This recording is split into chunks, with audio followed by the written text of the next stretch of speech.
Hi, it's Beth here from My Pilates Time. I thought I'd do you this quick little video to show you a few things that you can expect in your first Pilates class. So I'm going to talk to you about some of the terminology that your Pilates teacher might use and some basic movements which I'm sure you'll do for your first class. So when you come and lie down on the mat, you will probably have your feet hip width apart. So just feet on the ground, knees bent, and then taking a lie down. And one thing that we talk about in Pilates quite a lot is neutral spine. So all that means is just the natural curve of your spine. So everyone, the shape of their spine is slightly different.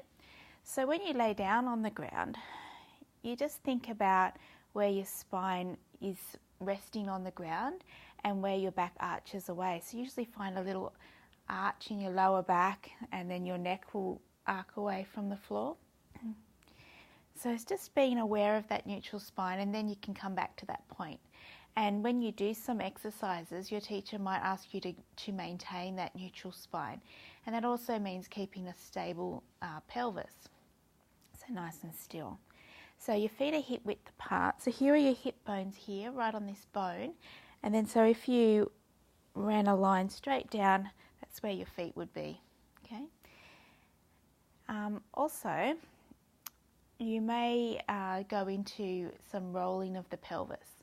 And all that means is you just tip the pelvis one way and then back the other way. So back and forth, a rolling. So when the pelvis comes towards your ribs, you press your lower back into the mat, and then it's like you reach your tailbone away and go the other way. So it's just a forward and back movement. You try and do it without too much effort, nice smooth movement, and it just can help release your pelvis before you go into some bridging. And that's another thing that you'll probably do in your first class. So coming back to that neutral spine, just where I feel naturally resting on the ground. Bridge is where you lift your hips up. So when you bridge, you tip your pelvis towards your ribs, so you've pressed your lower back into the mat, and then you just lift up the hips and rest up between your shoulder blades. And then when you come down, it's like you roll your spine down. So the idea is to get movement right through your spine, and then releasing, and then rolling up.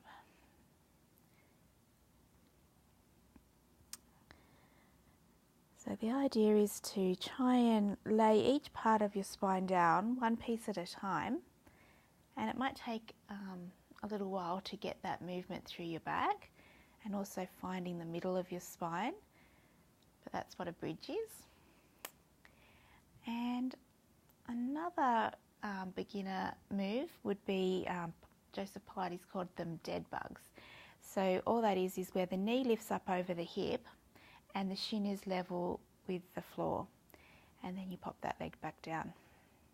Now the trick with this one is as you lift up the leg, you want to keep still through your pelvis so you're not dipping into one side. Another name for this is tabletop. So you make a tabletop with your shin, or another phrase people use is 90-90 because you've got 90 degrees and 90 degrees. But the key is stability through your pelvis, and when you pop the leg down, you move from the thigh bone away from you. So if you were here, just bending the knee down isn't activating through your tummy muscles. So it's really a movement from your thigh bone, arcing the thigh away to put the foot softly down on the floor. So you might like to try a couple of these before you go to your class, but I'm sure your teacher will help you.